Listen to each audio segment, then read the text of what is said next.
Hey guys, welcome to this video. Today I'll be showing you how you can change your birthday on Facebook. So go ahead and open your Facebook profile and then tap on edit profile here under add story, and then scroll down and tap on edit your about info.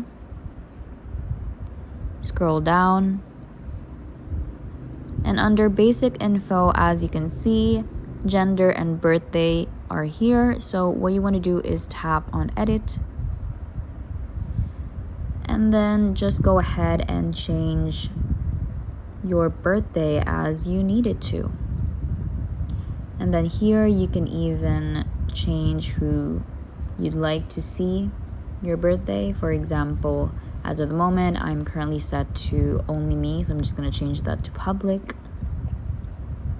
I can also change this one to public and tap on I confirm that I am your age.